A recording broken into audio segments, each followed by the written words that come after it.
কি ব্যাপার, কি হলো? আপনি আমাকে চর মারলেন কেন? তো কি করব, তোকে আমি চুমু খাবো নাকি? তোর কত বড় সাহস, তুই আমার গায়ে টাচ করেছিস কেন? তোকে আমার গায়ে টাচ করার সাহস কে দিয়েছে? ও আচ্ছা, এই ব্যাপার। আসলে লোকে ঠিকই বলে, আপনাদের মতো মেয়ে মানুষদের কখনোই সহযোগিতা করতে নেই। আপনাদের মতো মেয়ে মানুষদের যদি কখনো কেউ সহযোগিতা করতে চায়, তাহলে আপনারা সেটাকে সহজভাবে নিতে পারেন না, আরও উল্টো চারটা কথা শুনিয়ে দেন। চুপ করবে? এসব মার্কা ছেলে, তোদের মতো ছেলেদেরকে আমার খুব ভালো করেই চেনা আছে। তোরা সব সময় মেয়েদের গায়ে হাত দেওয়ার জন্য অজুহাত খুঁজিস, কিভাবে মেয়েদের গায়ে হাত দেওয়া যায়, বুকে পেটে কোমরে। এই madam, stop, stop this nonsense. কী সব আবালের মতো কথা বলে যাচ্ছেন? আপনাকে কে বলেছে আমরা সবসময় মেয়েদের গায়ে হাত দেওয়ার ধান্দা খুঁজি? আমি যদি এই মুহূর্তে আপনাকে না ধরতাম, তাহলে তো আপনি এই কাদা মাটিতে পড়ে যেতে না যেতেই তারপর আপনার এই সুন্দর চেহারার কী অবস্থা হতো, সেটা একবার ভেবে রেখেছেন? যা ইচ্ছে তাই হইতো, কিন্তু তোকে কে বলেছে আমার গায়ে হাত দেওয়ার কথা? আমি কি তোকে একবারও বলেছি আমাকে সাহায্য করতে? বলিনি তো। তুই তো নিজেই এসে আমাকে সাহায্যের নামে রেপ করার চেষ্টা করছিস। এই জন্যই লোকে বলে মেয়েদেরকে কখনো সহযোগিতা করতে হয় না। মেয়েদেরকে সহযোগিতা করলে ওরা সব সময় উল্টারও চারটা কথা শুনিয়ে দেয়, যেটা আমি এখন শুনলাম। তো কি করব তোকে আমি শুনি? ইচ্ছে করে এসে মেয়েদের গায়ে হাত দিবি, তোকে কি আদর করব নাকি? কথাটা বলতে দেরি হলো, কিন্তু নীল সোজা মেয়েটার ঠোঁটে ঠোঁট ডুবিয়ে দিতে দেরি করলো না। প্রায় 2 মিনিট ধরে মেয়েটার ঠোঁটে কিস করলো আর তারপর ছেড়ে দিয়ে বলল, এই তো, এবার তো আমাকে আদর করার শখ মিটেছে, তাই না? এবার আপনি দয়া করে এখান থেকে কেটে পড়ুন, তা না হলে কিন্তু এতক্ষণ আমার ভালো রূপটা দেখেছেন, এবার আমি আপনাকে আমার খারাপ রূপটা দেখিয়ে দেব। কি করলি তুই এটা? তুই আমাকে কিস করলি? এত বড় সাহস তোকে কে দিয়েছে? তুই জানিস আমি কে আর কি আমার পরিচয়? আপনি একটা মেয়ে, এর চাইতে বড় পরিচয় আমার জানার প্রয়োজন নেই। আপনি এখন দয়া করে এখান থেকে আসতে পারেন। আমি আপনার সঙ্গে কোনো কথা বলতে চাইছি না। প্লিজ আপনি এখান থেকে আসুন, আমার মেজাজ খারাপ করবেন না। এদিকে নেহার মেজাজ আছে 360 ডিগ্রি অ্যাঙ্গেলে গরম হয়ে আছে, তাই সে তৎক্ষণাৎ নীলের গালে ঠাস ঠাস করে আরো কয়েকটা চড় বসিয়ে দিয়ে তারপর বলল, তোকে এইভাবে আদর করতে মন চাইছিল, ইতর বদমাস ফাজিল মার্কা ছেলে কোথাকার। এই বলে নেহা সেখান থেকে চলে গেল। আর এদিকে নীল নিজেকে ঠিক করে নিয়ে তারপর বাইক নিয়ে ভার্সিটির উদ্দেশ্যে রওনা দিল। তো ভিউয়ার্স, চলুন, গল্পের তো অনেক দূর পর্যন্ত চলে আসা হলো, এবার গল্পের নায়ক নায়িকার পরিচয়টা দিয়ে দেওয়া যাক। এতক্ষণ যে দুটো ছেলে মেয়ের কথোপকথন আপনারা শুনতে পেলেন, তারাই হলো আমাদের এই গল্পের নায়ক আর নায়িকা। আমাদের গল্পের নায়িকা নেহা ইসলাম এই বছরই পড়াশোনা শেষ করে ভার্সিটির প্রফেসর হিসেবে নিযুক্ত হয়েছে। আর আমাদের গল্পের নায়ক নীল চৌধুরী, সে শহরের নামকরা বিজনেসম্যান রাহুল চৌধুরীর একমাত্র ছেলে। এবছর অনার্স ফাইনাল ইয়ারে পড়াশোনা করছে। তো ভিউয়ার্স, চলুন কথা না বাড়িয়ে মূল গল্পে ফিরে আসি। আর বাকি কথা না হয় আপনাদেরকে গল্পের মধ্যেই জানিয়ে দেব। নীল ভার্সিটিতে এসে ক্যাম্পাসে বসে তার বন্ধুদের সঙ্গে বেশ কিছুক্ষণ আড্ডা দিল, আর তারপরে ক্লাসরুমে চলে এলো। ক্লাসে এসে কিছুক্ষণ পরে প্রিন্সিপাল স্যার একটা মেয়েকে নিয়ে ক্লাসরুমের ভিতরে প্রবেশ করলো।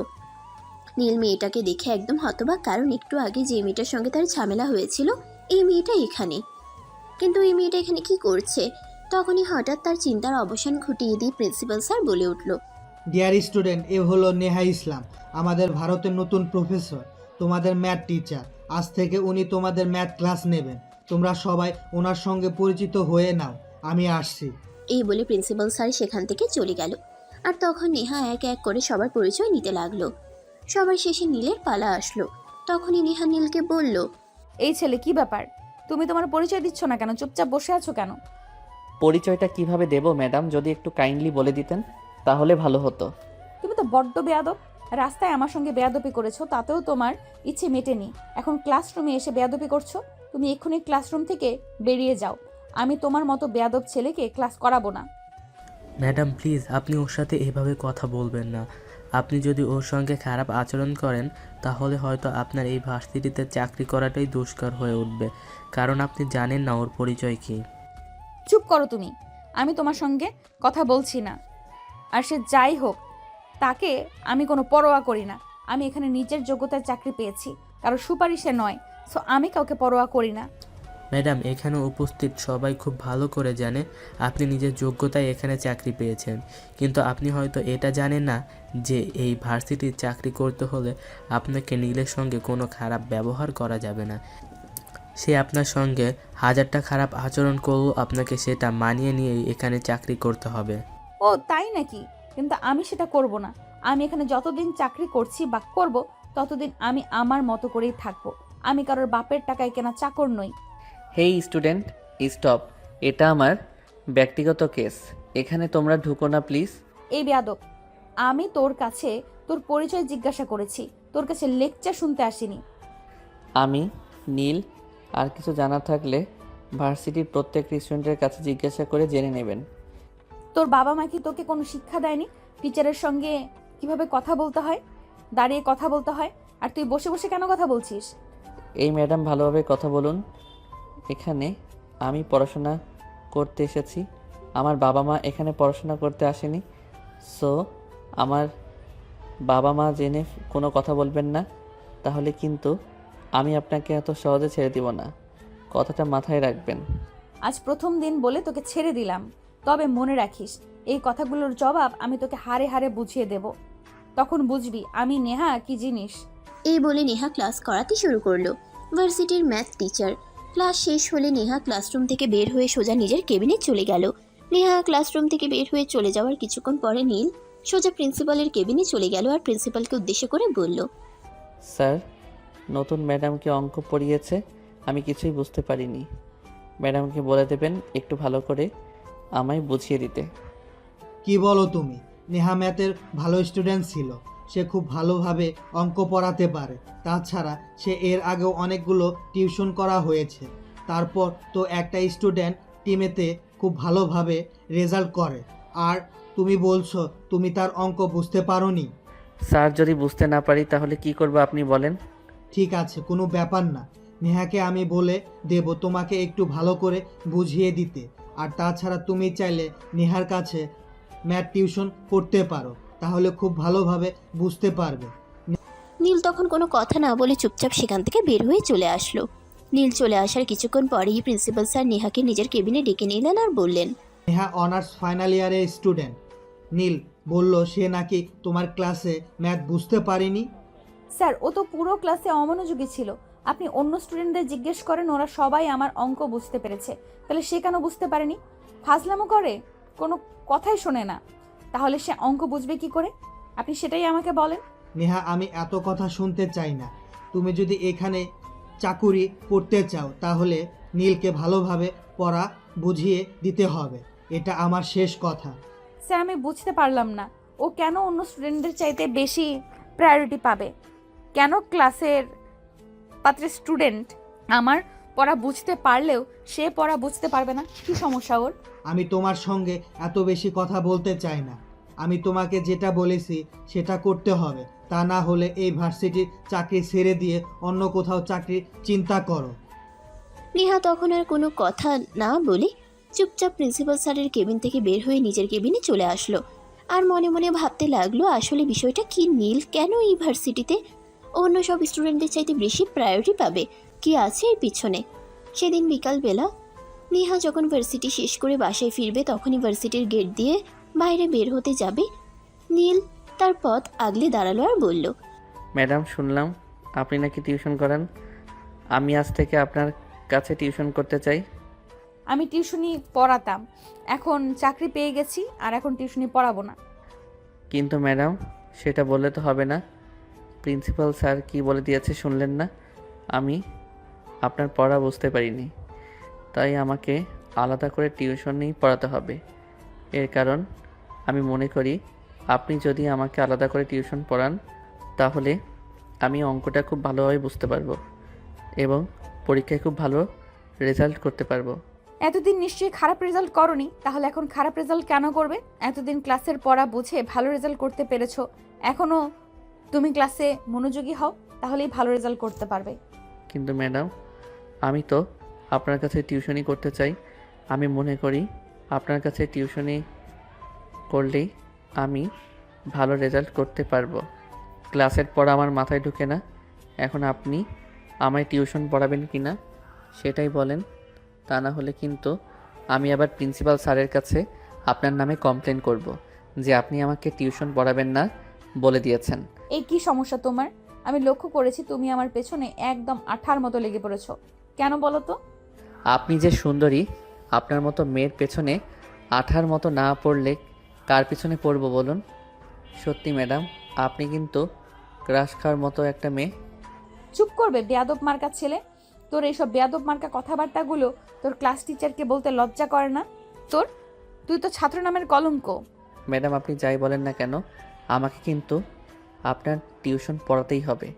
কারণ আপনি বুঝতে পারছেন না এখনও, এই ভার্সিটিতে আপনার চাকরি করাটা ডিপেন্ড করছে কিন্তু আমার উপর। আমি যদি বলি আপনি এই ভার্সিটিতে চাকরি করতে পারবেন না, তাহলে কিন্তু আপনার এই ভার্সিটিতে চাকরি করাটা খুবই দুষ্কর হয়ে উঠবে, সেটা আপনি এখনও বুঝতে পারছেন না।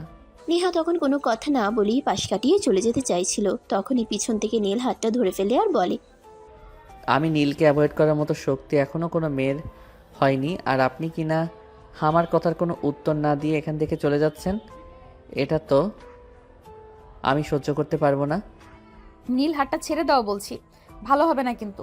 স্টুডেন্ট হয়ে ম্যামদের হাত ধরা এটা কোন ধরনের অসভ্যতা আমি বুঝতে পারছি না। আমি খুবই ভদ্র ফ্যামিলির ছেলে, আমি কারোর সঙ্গে অসভ্যতম করতে চাই না, কিন্তু কেউ যদি ইচ্ছে করে আমার সঙ্গে খারাপ আচরণ করে তাহলে তো তার সঙ্গে আমাকে খারাপ আচরণ করতেই হবে, তাই নয় কি? আমি তোমার সঙ্গে এখানে কোনো খারাপ আচরণ করিনি। তুমি কিন্তু আমার একদম মেজাজ খারাপ করবে না। সকাল থেকে তুমি আমার সঙ্গে লেগে আছো কেন বলো তো? আপনাকে আমার মনে ধরেছে তাই। বিশ্বাস করেন ম্যাডাম, ভার্সিটিতে কত সুন্দরী মেয়েরা আনাগোনা করে, কিন্তু তাদের প্রতি কখনো আমার নজর যায় না। কিন্তু বিশ্বাস করেন, আপনি যেই না এখানে এসেছেন অমনি আপনাকে আমার ভালো লেগে গেছে। এক কথায় আমি আপনার প্রেমে পড়ে গেছি।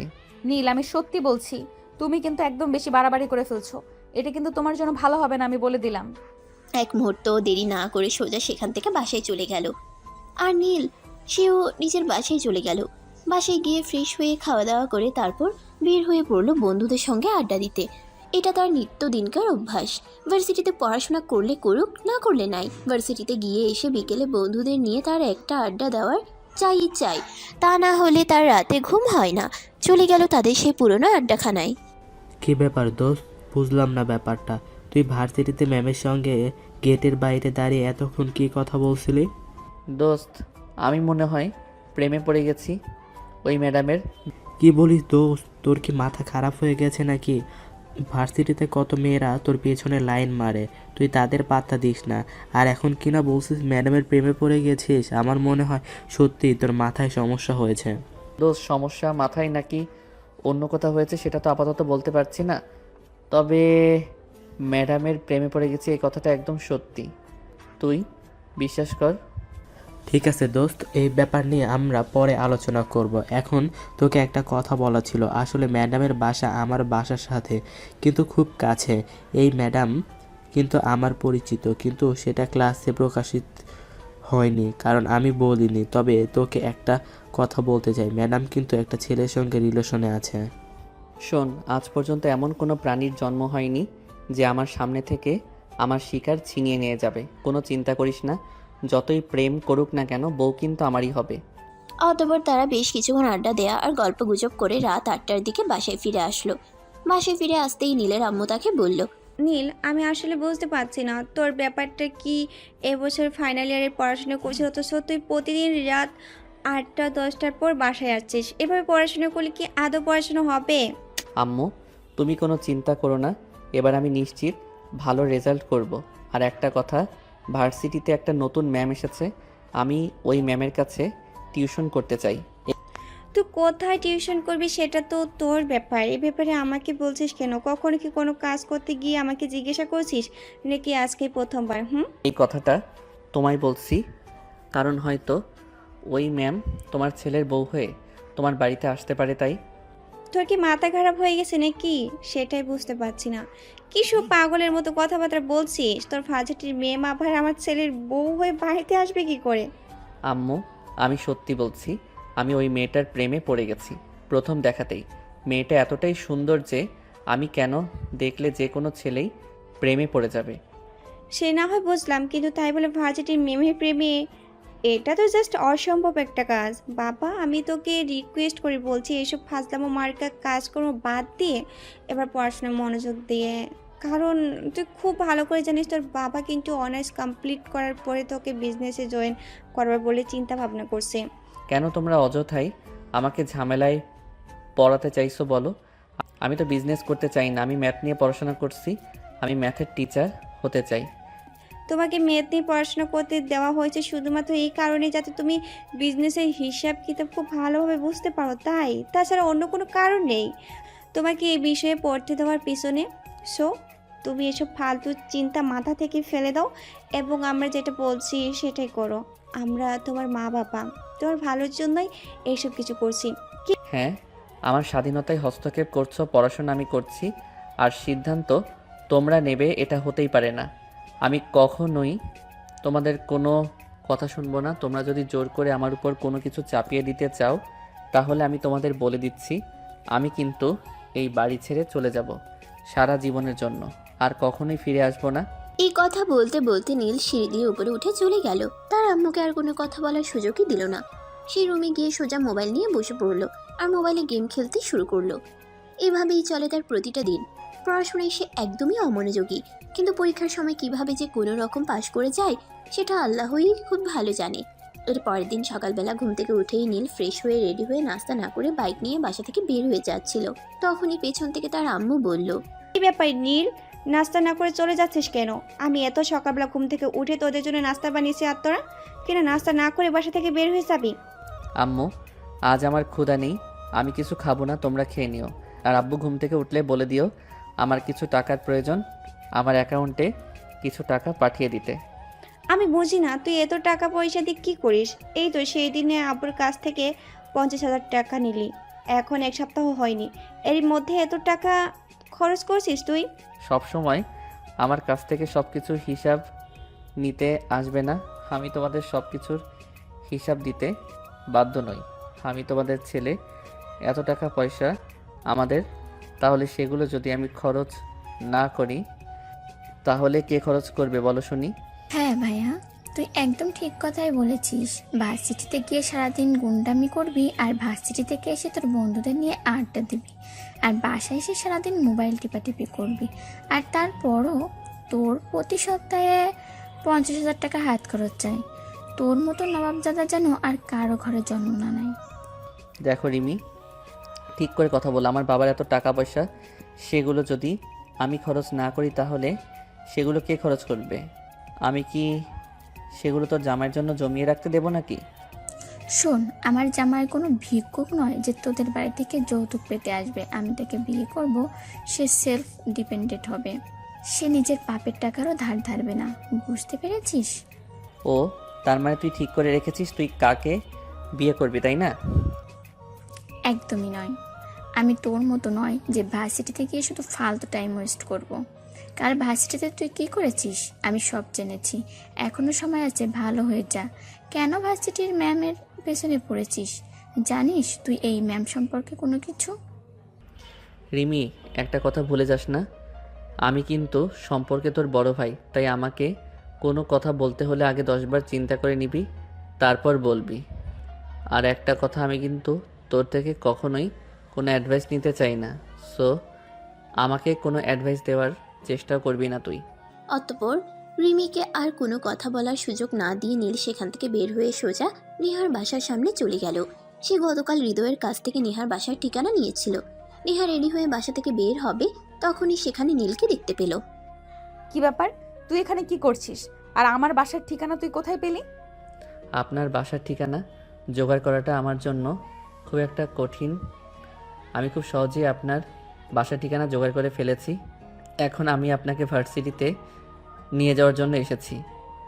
আর বিকেলবেলা আমি ভার্সিটি থেকে সোজা একা নিয়ে আসব, তারপর আপনি আমাকে টিউশন করাবেন, আর তারপর আমি বাসায় যাব। তোকে তো আমি বলে দিয়েছি আমি এখন টিউশনি পড়াবো না। আর তাছাড়া আমি কি তোকে বলেছি তুই এখান থেকে আমাকে ভার্সিটিতে নিয়ে যাবি আর নিয়ে আসবি? আমার পায়ে যথেষ্ট শক্তি আছে, আমি হেঁটে হেঁটেই ভার্সিটিতে যেতে পারবো। এই কথা বলে নেহা সেখান থেকে চলে যেতে চাইছিল, কিন্তু নীল তাকে সেটা করতে না দিয়ে নেহার হাত ধরে টান দিয়ে নিজের কাছে টেনে নিল। আর রাস্তার মাঝেই নেহার দুই ঠোঁটে তার দুই ঠোঁট ডুবিয়ে দিল। তারপর চলতে লাগলো প্রায় 5 মিনিট তাদের কিসিং পর্ব।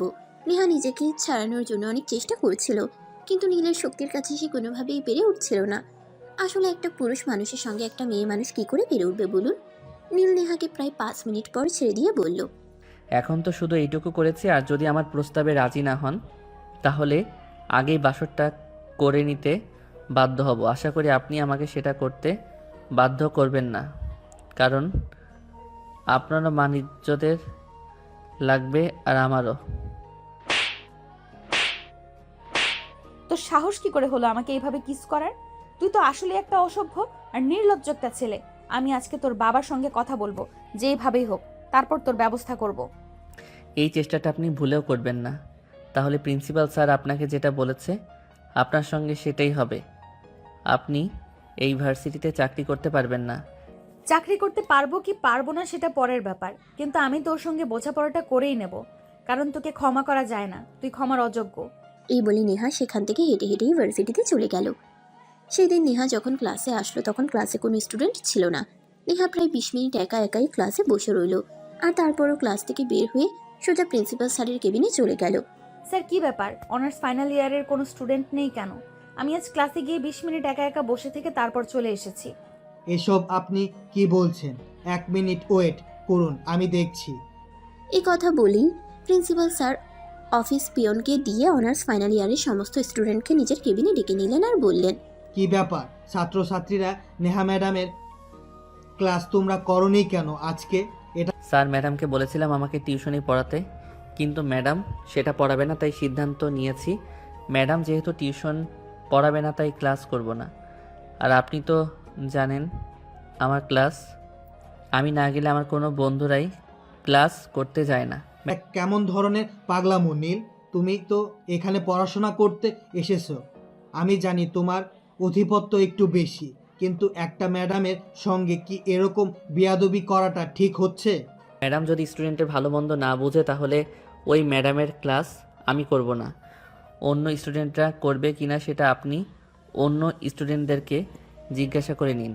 না স্যার, আমরা কেউই এই ম্যাডামের ক্লাস করব না। এই বলে সকল স্টুডেন্ট একসঙ্গে প্রিন্সিপাল স্যারের কেবিন থেকে বের হয়ে চলে গেল। সবাই চলে যাওয়ার পর প্রিন্সিপাল স্যার নেহাকে বলল, মিস নেহা, আমার মনে হয় নীল আপনাকে যেটা বলেছে সেটা মেনে নেওয়া উচিত, কারণ স্টুডেন্টরা যদি আপনাকে বয়কট করে তাহলে এই ভার্সিটিতে আপনার চাকুরি করাটা খুব দুষ্কর হয়ে যাবে। আমিও আপনার জন্য কিছু করতে পারবো না। এখন আপনি ভেবে দেখুন আপনি কি করবেন। ঠিক আছে স্যার, কোনো সমস্যা নেই, আমি ভেবে তারপর আপনাকে জানাচ্ছি। এই কথা বলে নেহা প্রিন্সিপাল স্যারের কেবিন থেকে বের হয়ে সোজা নিজের কেবিনে চলে আসলো আর বসে বসে ভাবতে থাকলো কী কারণে নীলকে সবাই এত বেশি প্রায়োরিটি দেয়, আর কী কারণেই বা সে নিজেকে এরকম খুব বড় কিছু মনে করে। এইসব চিন্তা করতে করতেই ভার্সিটির ছুটির সময় হয়ে গেল, আর নেহা ভার্সিটি থেকে বের হয়ে নিজের বাসায় যাওয়ার উদ্দেশ্যে রওনা দিলে তখনই নীল তার সামনে এসে দাঁড়ালো আর বলল, ম্যাডাম কি সিদ্ধান্ত নিলেন আমার ব্যাপারে? আপনি কি আমায় টিউশন পড়াবেন নাকি ভার্সিটির চাকরি ছেড়ে দিয়ে চলে যাবেন? চাকরিটা তো এই মুহূর্তে ছেড়ে দেওয়া আমার পক্ষে সম্ভব নয়, কারণ আমি খুবই আর্থিক প্রবলেমে আছি, তাই চাকরি তো আমায় করতেই হবে। ঠিক আছে, তুমি আজ থেকে আমার বাসায় চলে এসো, আমি তোমাকে টিউশন পড়াবো। সত্যি বলছেন ম্যাডাম? আসলেই আমি বিয়ের আগে শ্বশুরবাড়ি যাবার অনুমতিটা পেয়ে যাব, তাহলে তো খুবই ভালো হয়। যাই হোক madam, I am so happy and so excited. এবারে নীল নেহার পিছু পিছু নেহার বাসায় চলে আসলো, আর নেহা বাসায় এসে ফ্রেশ হবার জন্য ওয়াশরুমে ঢুকে গেল। নীল তখন ড্রয়িং রুমে বসে আছে, তখনই নেহার আম্মু সেখানে আসলো আর তাকে বলল, কি ব্যাপার বাবা, তোমাকে তো চিনতে পারলাম না, তুমি কে? আমি নীল, আমি নেহা ম্যামের স্টুডেন্ট। ওনার কাছে আজকে থেকে অঙ্ক পড়ব, তাই এসেছি। আচ্ছা বাবা, ঠিক আছে, কোনো সমস্যা নেই, ভালোভাবে পড়ো। আর আমার মেয়েটা কিন্তু খুব ভালো অঙ্ক করাতে পারে, তুমি একটু মনোযোগ দিয়ে দেখলেই সবটা বুঝে যাবে। আশা করি তুমি পরীক্ষায় ভালো রেজাল্ট করবে। হ্যাঁ আন্টি, ঠিক আছে। অতঃপর নেহার আম্মু সেখান থেকে চলে গেল। নেহা ফ্রেশ হয়ে খাওয়া দাওয়া করে তারপর ড্রয়িং রুমে আসলো, তখনই নীল বলল, ম্যাডাম, আমার খুব ক্ষুধা পেয়েছে, আপনি কি আমাকে কিছু খেতে দেবেন? তুমি কিছু না খেয়ে কেন এখানে চলে এসেছো? আমি কি বলেছিলাম আমার পেছন পেছন চলে আসো? তুমি বাসায় গিয়ে ফ্রেশ হয়ে খাওয়া দাওয়া করে তারপর আসবে। আমাদের 3 জনের সংসার, এখানে আমাদের সব কিছুই মেপে ঝুঁকে করা হয়, কারোর জন্য বেশি কিছু করা হয় না। তাছাড়া তুমি আমাদের বাসাটা দেখেই বুঝতে পারছো আমরা নিম্ন মধ্যবিত্ত ফ্যামিলির মানুষ, আমাদের সেরকম সামর্থ্য হয়ে ওঠে না খুব বেশি রান্না করে রাখতে। ঠিক আছে ম্যাডাম, সমস্যা নেই। আপনি পড়ানো শুরু করুন, আমার কিছু লাগবে না। আমি এমনিতেই আপনার সঙ্গে মজা করছিলাম আর কি। নীল, মাইন্ডেড, তুমি এখানে পড়াশোনা করতে এসেছো, ফাজলামো করতে নয়। তুমি যদি ফাজলামো করো তাহলে আমি সত্যি বলছি আমি তোমায় টিউশন পড়াবো না। প্রয়োজন হলে ভার্সিটির চাকরিটাই ছেড়ে দেবো, কারণ আমি ফাজলামো করা একদমই পছন্দ করি না। ম্যাম, আমার একটা কথা বলতে খুব ইচ্ছে করছে, যদি অনুমতি দেন তো বলতে পারি। হ্যাঁ অবশ্যই বলো, কিন্তু কোনো অদরকারি কথা বলবে না। অদরকারি কথা বলা আমি একদম পছন্দ করি না। ম্যাডাম, আমি সত্যি বলছি, একদম ফাইজলামো নয়। আপনি কিন্তু অনেক সুন্দরী। আপনাকে দেখলে যে কোনো ছেলে প্রথম দেখাতেই প্রেমে পড়ে যাবে, যেমন আমি।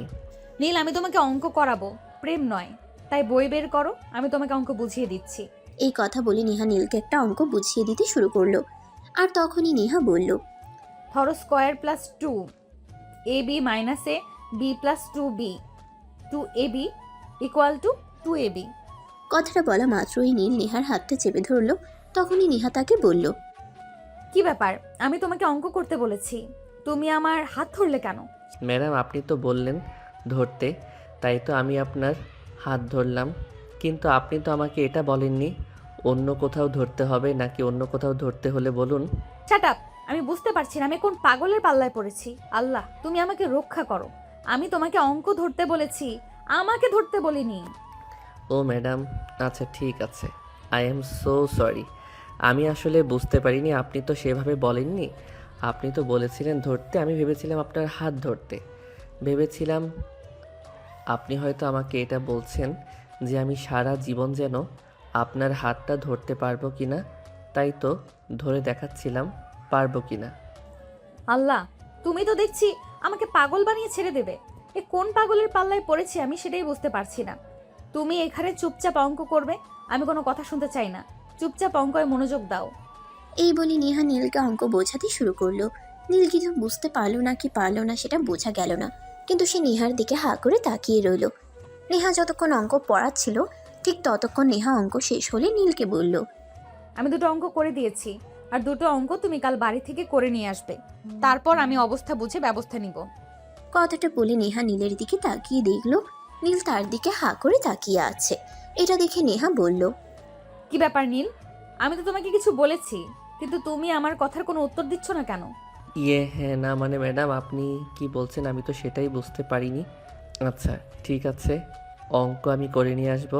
ম্যাডাম, আমার না একা যেতে খুব ভয় লাগে। এখন তো সন্ধ্যা হয়ে গেছে, আপনি কি আমাকে একটু এগিয়ে দিতে পারবেন?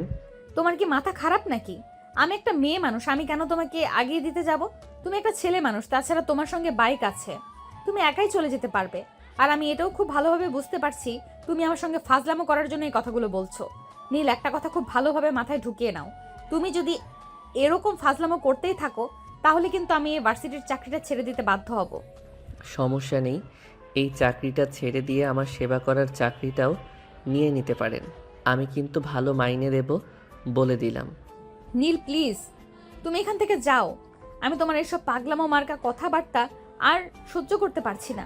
প্লিজ তুমি এরকম করো না। আমার কাছে ভালোভাবে পড়তে পারলে এসো, নয়তো এসো না। নীল তখন মুচকি মুচকি হাসতে হাসতে সেখান থেকে চলে গেল। আর মনে মনে বলতে লাগলো, নীলের মনে পড়েছে ম্যাম, তোমাকে কি এত সহজে ছেড়ে দেওয়া যায় নাকি? তোমাকে আমার প্রেমে পড়তেই হবে, সেটা আজ না হোক কাল। এই বলতে বলতে নীল বাসায় চলে আসলো। বাসায় আসতে না আসতেই তার আম্মু তাকে বলল, কি ব্যাপার নীল, প্রতিদিন তো বিকাল 4টার মধ্যে বাসায় চলে আসিস, আর আজ আসতে সন্ধ্যা হলো কেন? এখন কি আবার নতুন কোনো ধান্দা শুরু করছিস নাকি? তুমি সবসময় এমন কেন বলো বলো তো? আমি কি সবসময় শুধু ধান্দা নিয়েই থাকি, নাকি আমার তো অন্য কোনো কাজও থাকতে পারে, তাই না? আমি আজ থেকে নতুন ম্যাডামের কাছে টিউশন পড়া শুরু করেছি। আমি আজ থেকে ওখানে টিউশন করব। মানে তুই কাল আমাকে কি বলেছিলি যে মেয়েটার উপরে ক্রাশ খেয়েছিস, যে মেয়েটার সঙ্গে প্রেম করতে চাইছিস, ওই মেয়েটার কথা বলছিস? এই তো আমার আম্মুর মতন কথা, তুমি এক কথাতেই বুঝে গেছো আমি কোথায় গিয়েছিলাম। হ্যাঁ, আমি আমার হবু শ্বশুর বাড়িতে গিয়েছিলাম। শাশুড়ি মার সঙ্গেও দেখা হয়েছিল। আমার শাশুড়ি মাটা না বেশ ভালো, আমার সঙ্গে খুব ভালো করে কথা বলল। তুমিও ওভাবে কোনোদিন আমার সঙ্গে কথা বলনি। হ্যাঁ, এটা তো শুধু তোর বেলা নয়, সব ছেলের বেলায় নিজের মায়ের থেকে শাশুড়ি মা একটু বেশি ভালো হয়। যাই হোক, তা কবে যাচ্ছিস শ্বশুর বাড়ির ঘর জামাই হয়ে? আমি পুরুষ, আমি কেন শ্বশুর বাড়িতে ঘর জামাই হয়ে থাকতে যাব? আমি পড়াশোনা করে ছোট্ট মতো একটা চাকরি করব, আর তারপর বউ নিয়ে আমি আমার মতো থাকব। তোমাদের বাড়িতেও তো থাকবো না, তাহলে ঘর জামাই থাকার কথা আসছে কোথা থেকে? তা ভাইয়া, তুই কবে যাচ্ছিস এই বাড়ি থেকে বিদায় হয়ে? মানে কবে থেকে আমরা তোর হাত থেকে রেহাই পাবো সেটাই জানতে চাইছিলাম আর কি। চিন্তা করিস না, যতদিন আল্লাহর কাছে না যাই ততদিন তোরা আমার অত্যাচার থেকে মুক্তি পাবি না, এইটুকু নিশ্চিত তোরা থাকতে পারিস। কারণ আমি থাকতে তোদের কোনো ভরসা নেই। হ্যাঁ, সেটা তো আমরা খুব ভালো করেই জানি। তোর মতো আপদ যেখানে আছে সেখানে কেউ শান্তিতে ভালোভাবে থাকতে পারে না। তুই যেখানেই যাবি সেখানে একটা না একটা ঝামেলা করেই আসবি। তো আজ বল তো শুনি, প্রাইভেট ম্যাডামের বাসায় গিয়ে কি করেছিস? সরাসরি প্রেমের প্রস্তাব দিয়ে এসেছি, আর শাশুড়ি মাকে বলে এসেছি আগামীকাল থেকে যেন আমাকে জামাই আপ্যায়ন করতে রেডি হয়ে থাকে। তুই কবে যাবি তোর শ্বশুরবাড়ি সেটাই বল শুনি। তুই তো সবসময় পটাং পটাং কথা বলিস। নীল, তোকে আমি শেষবারের মতো বলে দিচ্ছি, তুই আমার মেয়েটার সঙ্গে একদম এরকম আচরণ করবি না। আমার মেয়েটা কত লক্ষ্মী, আমার মেয়েটাকে যে বাড়ির লোকেরা বউ হিসেবে পাবে তারা খুব ভাগ্যবান হবে। কারণ আমার মেয়েটা এতটাই লক্ষ্মী যে আমার মেয়েটা আমার ঘরে আসার পর থেকে সব কিছুতেই শুধু উন্নতি হচ্ছে, আর যখন তুই এসেছিলি তখন শুধু অবনতি হচ্ছিল। বুঝতে পারছিস? হয়েছে হয়েছে, আর মিথ্যে বলতে হবে না। আমি খুব ভালো করেই জানি আমার জন্ম হওয়ার পর থেকেই আমার বাবার এত উন্নতি হচ্ছে, আর তোমার মেয়ে সেসব কিছুই না। আমার সঙ্গে তোমরা সব সময় মিথ্যে কথা বলো, সেটা আমি খুব ভালো করেই জানি। যাই হোক, এখন খুব ক্ষুধা লেগেছে, আমাকে কিছু খেতে দাও। আম্মু কেন তোকে খেতে দেবে? তুই না তোর শ্বশুর বাড়িতে গিয়েছিলি, তোর শ্বশুর বাড়িতে তোকে জামাই আপ্যায়ন করেনি? অন্তত লাথি দিয়ে 2-4টা বসানো অন্তত উচিত ছিল। ঠিক আছে, তাহলে তোর জামাই যখন আমাদের বাড়িতে আসবে তখন আমরা লাঠি দিয়েই আপ্যায়ন করে দেব না হয়? আমার জামাই কি তোর মতো লাফাঙ্গা নাকি যে তাকে লাঠি দিয়ে আপ্যায়ন করতে হবে? আমার জামাই যথেষ্ট ভদ্র ফ্যামিলির ছেলে।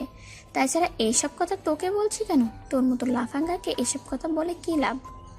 দয়া করে তোরা দুজন ঝগড়া করা বন্ধ কর। আমি তোদের এসব ঝগড়াঝাটি আর সহ্য করতে পারছি না। প্লিজ আমাকে এইসব কিছু থেকে মুক্তি দিয়ে, আমার কান দুটো একদম ছালাপালা হয়ে গেছে।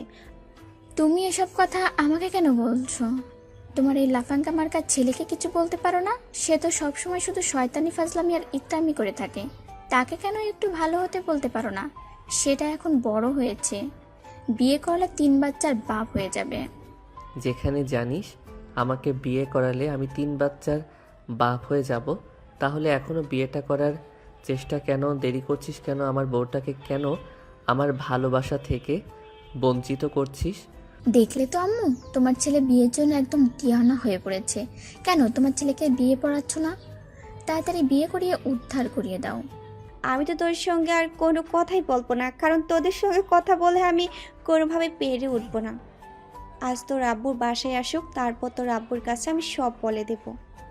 তোমার যা ইচ্ছে তাই করতে পারো, কিন্তু আব্বুর কাছে বলে তুমি বিশেষ কোনো ফল পাবে বলে তো আমার মনে হয় না। কারণ আব্বু তো তোমাদের ছাড়া কারো কোনো কথাই বিশ্বাস করে না, শুধু আমার কথা ছাড়া। এই বলে নীল হাসতে হাসতে সেখান থেকে সোজা নিজের রুমে চলে গেল।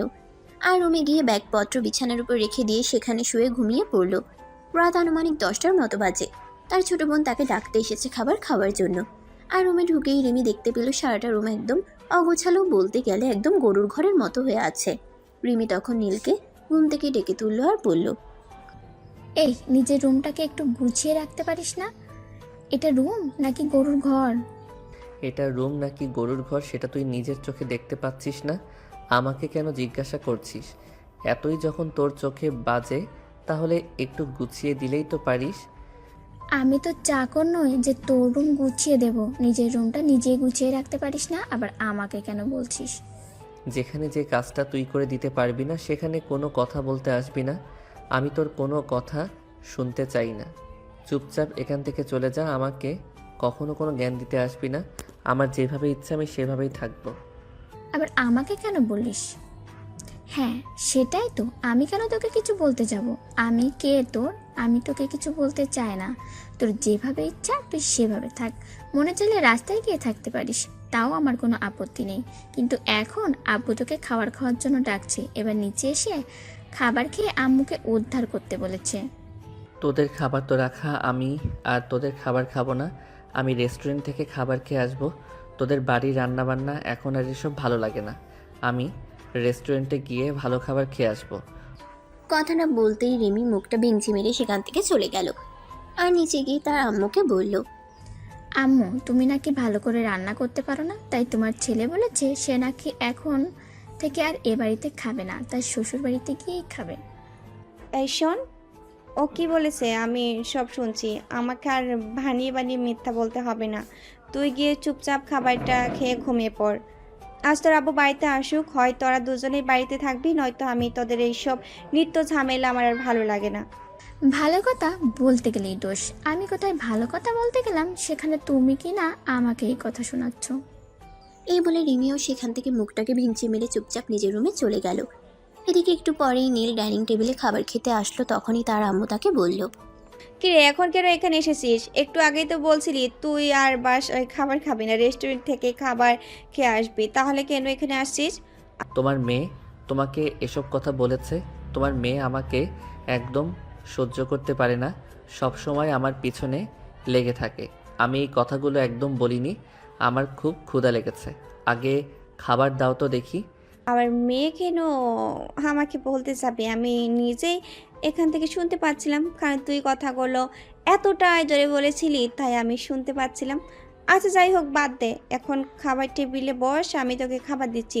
তবে একটা কথা মনে রাখিস, ভালো হয়ে যা। জীবনে ভালো মানুষের খুব প্রয়োজন। তুই যেগুলো করছিস ওগুলো কিন্তু একদম ভালো না। এই বলে নীলের আম্মু নীলকে খাবার দিল আর নীল খাবার খেয়ে নিজের রুমে চলে গেল। এরপর চলে গেল বেশ কয়েকদিন। নীল প্রতিদিন এখন নেহার বাসায় বিকালবেলা পড়তে যায়। এভাবেই চলছিল দিনগুলো। হঠাৎ একদিন নীল ভার্সিটিতে এসে দেখতে পেল নেহা ভার্সিটিতে আসেনি। সে তখন প্রিন্সিপাল স্যারের কাছে নেহার ব্যাপারে জিজ্ঞাসা করলো, কিন্তু প্রিন্সিপাল স্যার নেহার ব্যাপারে কিছু বলতে পারল না, কারণ নেহার ফোন সুইচ অফ ছিল। তাই নীল আর এক মুহূর্তও দেরি না করে সেখান থেকে সোজা নেহার বাসায় চলে গেল। কিন্তু নেহার বাসার দরজায় তালা দেওয়া ছিল। নীল বুঝতেই পারছিল না কি হয়েছে, এখানে নেহারা কোথায় গেল। তাই সে পাশের ফ্ল্যাটের একজনকে জিজ্ঞাসা করলো। তখন উনি বলল, গত রাতে হঠাৎ নেহার আম্মু খুব অসুস্থ হয়ে পড়ে, তাই নেহা আর তার ছোট বোন তার আম্মুকে নিয়ে হসপিটালে গেছে, কিন্তু কোন হসপিটালে গেছে এটা কেউ বলতে পারবে না। এই কথা শুনে নীলের মাথা অনেকটাই খারাপ হয়ে গেল। সে ভাবতেই পারল না হঠাৎ করে কি এমন হয়ে গেল যাতে রাতে হসপিটালে চলে যেতে হলো। আর সবচাইতে অবাক করা বিষয়, কেউই এটা জানে না যে তারা কোন হসপিটালে গেছে। নীলের মাথা কোনো কাজ করছিল না। সে কিভাবে নেহার ঠিকানা খুঁজে পাবে? সে পাগলের মতো শহরের প্রত্যেকটা হসপিটালে খোঁজ নিতে লাগলো, কিন্তু কোথাও তাদের খোঁজ পেল না। অবশেষে একটা হসপিটালে গিয়ে রিসেপশন থেকে জানা গেল নেহার তার আম্মু এই হসপিটালে আছে। তখনই সে রিসেপশনিস্টকে জিজ্ঞাসা করলো, 306 নাম্বার কেবিনে যে রোগীটা আছে ওনার কি প্রবলেম আমি সেটা জানতে পারি? ওনার দুটো কিডনি ড্যামেজ হয়ে গেছে, ইমার্জেন্সি কিডনি ডোনেট করতে না পারলে ওনার খুব বড় প্রবলেম হয়ে যাবে। ওনার মেয়ের সঙ্গে কথা বলে জানতে পারলাম কিডনি কেনার মতো কোনো টাকা ওনাদের কাছে নেই। অপারেশন করা তো দূরের কথা, তাছাড়া এমন কাউকে খুঁজে পাচ্ছে না যারা কিডনি ডোনেট করতে পারে। পেশেন্টের ব্লাড গ্রুপ কি সেটা কি আপনি জানেন? হ্যাঁ, আপনি 1 মিনিট ওয়েট করুন, আমি রিপোর্ট দেখে জানাচ্ছি আপনাকে। এই বলে মেয়েটা রিপোর্টের ফাইলগুলো দেখতে থাকলো আর দেখা শেষ হলে সে নীলকে বলল, ওনার ব্লাড গ্রুপ এবি নেগেটিভ। এই গ্রুপে কিডনি পাওয়া আমাদের জন্য খুবই দুষ্কর। আমরা এই কিছু হসপিটালে খোঁজ নিয়েছি, কিন্তু কোথায় এরকম কিডনি পাওয়া যায়নি। যাই হোক, আপনি এবার আমাকে এটা বলুন তো যে ওনার অপারেশন করাতে কত টাকা খরচ পড়বে? এই তো প্রায় 3 লাখ টাকার কাছাকাছি। কিন্তু উনি মেয়ের সঙ্গে কথা বলে জানতে পারলাম ওনাদের এখানে 3 লাখ টাকা তো অনেক দূরে কথা, 30,000 টাকা ম্যানেজ করা অনেক কষ্টসাধ্য ব্যাপার। আমি এইসব টাকা আপনাকে দেব, আর কিডনিও আমি নিজেই দেব। তবে একটা কথা, এসব কিছু কিন্তু আপনাদেরকে গোপন রাখতে হবে। কিন্তু কেন বলুন তো, আপনি কেন এতগুলো টাকা দেবেন? আর কেন বা আপনি নিজে কিডনি দিতে যাবেন? আপনাকে তো দেখে মনে হয় বেশ বড়লোক বাবার ছেলে। ওনাদের সঙ্গে তো মনে হয় আপনার কোনো সম্পর্ক থাকতে পারে না, তাহলে কেন আপনি বিনা সাথে এত কিছু করবেন? তরুণ, পৃথিবীটা বড়ই স্বার্থপর। মানুষ স্বার্থ ছাড়া কোনো কিছুই করে না। আপনার পেশেন্টের বড় মেয়ে, ওনাকে তো দেখেছেন, ওনার নাম নেহা। ওই মেয়েটাকে আমি ভালোবাসি, তাই আমি এই সব কিছুই করব। ও আচ্ছা, লাভ কি বুঝতে পেরেছি। প্রবলেম নেই, আপনি কেন চিন্তা করবেন না। আমি সব কিছু গোপন রাখবো। তবে আল্লাহর কাছে শুধু এইটাই প্রার্থনা করবো যেন আপনার মতো নিঃস্বার্থভাবে ভালোবেসে যাওয়া মানুষটা যেন একদিন জয় হয়। হ্যাঁ, দোয়া করবেন যেন আমি আমার ভালোবাসার মানুষটাকে নিজের করে পেতে পারি। এই কথা বলে নীল সেখান থেকে চলে আসলো আর বাড়িতে এসে টাকা ম্যানেজ করে তারপর হসপিটালে গিয়ে টাকা জমা করলো আর কিডনি ডোনেট করার ব্যবস্থা করলো।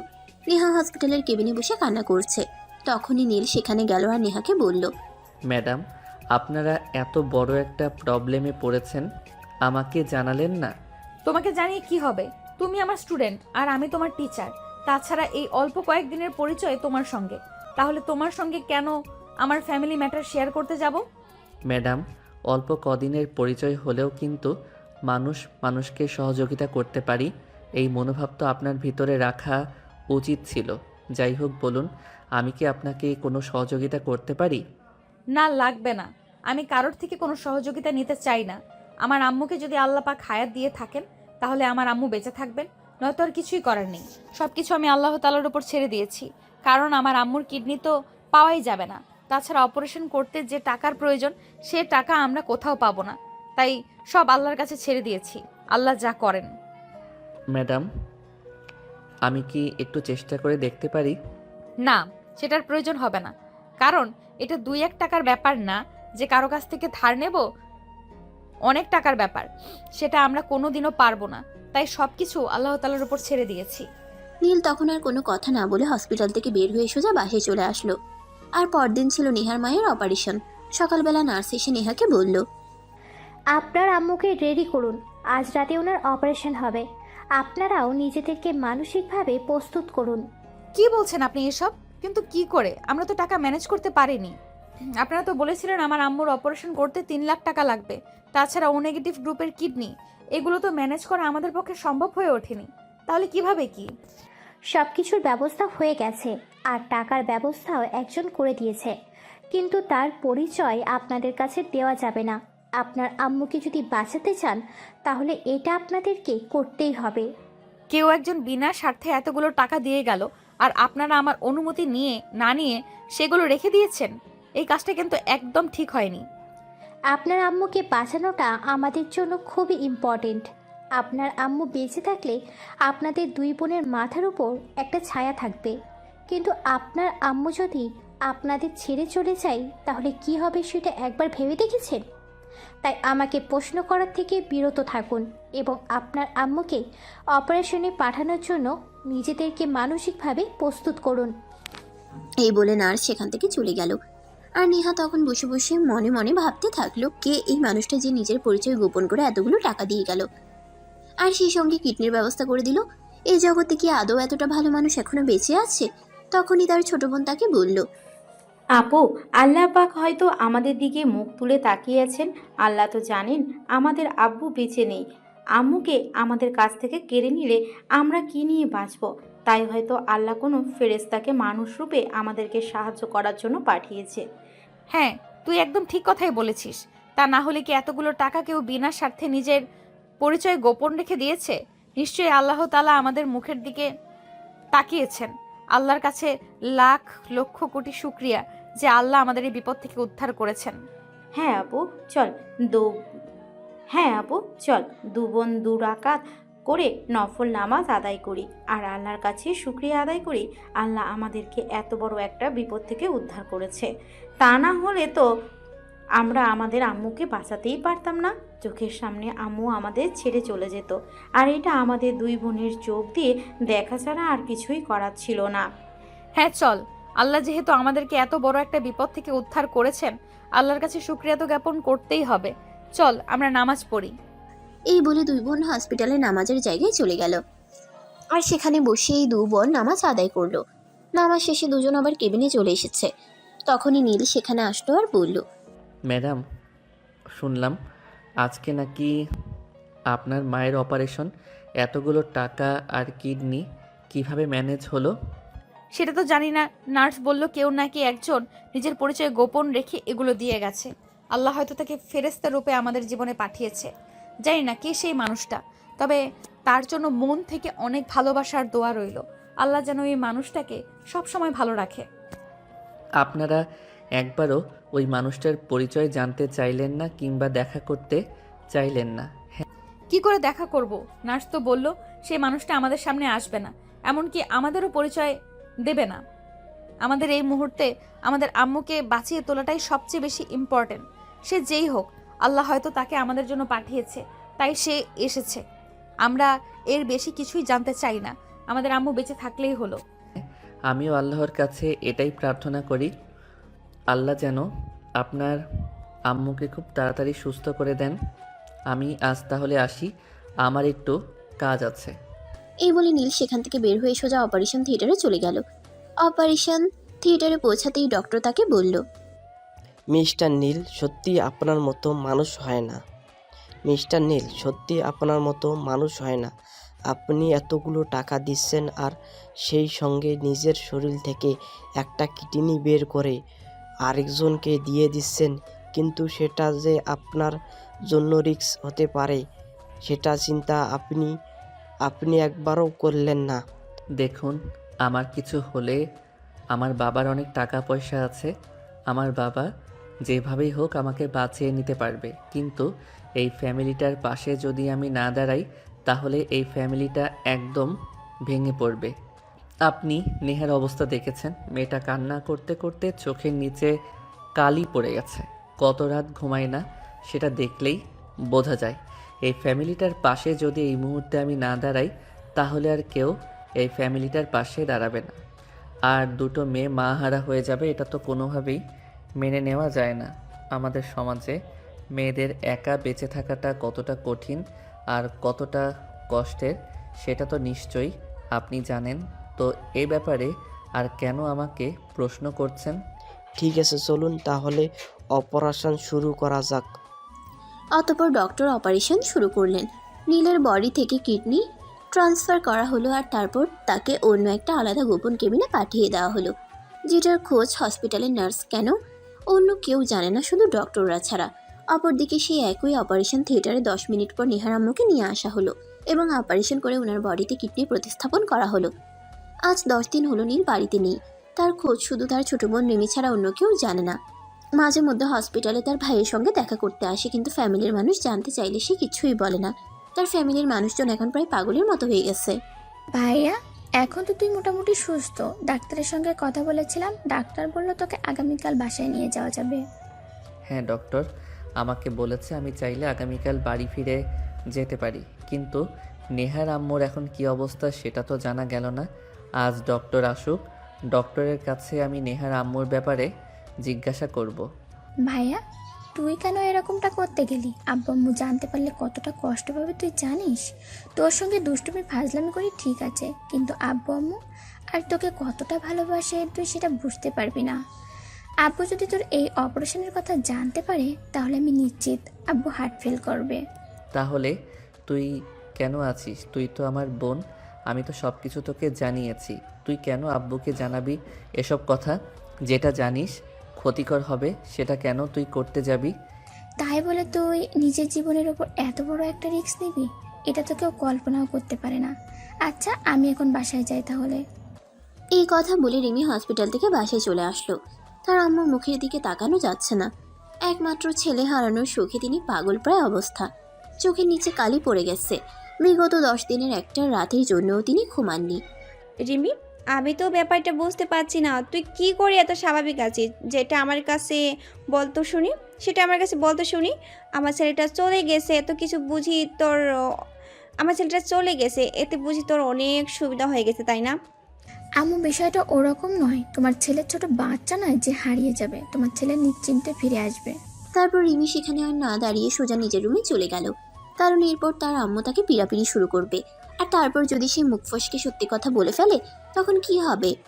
অপরদিকে সেদিন ডক্টর রাজ যখন নীলের সঙ্গে দেখা করতে আসলেন, তখন নীল ডক্টর রাজের কাছে নেহার আম্মুর অবস্থা জানতে চাইলে তখন রাজ তাকে বলল, নেহার আম্মুর অবস্থা ভালো, আমি আজ তাকে হসপিটাল থেকে রিলিজ করে দিয়েছি। নেহা তাকে নিয়ে বাসায় চলে গেছে, কিন্তু বাসায় যাওয়ার পর ওনারও আরও বেশ কিছু ওষুধ লাগবে, যেগুলোর দাম প্রায় 40,000 টাকার মতো। আমি জানি না নেহাকে এগুলো কি করে ম্যানেজ করবে। এই নিন আমার এটিএম কার্ড, আর এই নিন পাসওয়ার্ড। এখান থেকে 50,000 টাকা নেহাকে দিয়ে দেবেন, যাতে তার আম্মুর ওষুধের আর কোনো সমস্যা না হয়। আর নেহাকে বলে দেবেন ওষুধ কেনার পর যে টাকাটা থাকে ওটা দিয়ে তাদের সংসারটা চালাতে।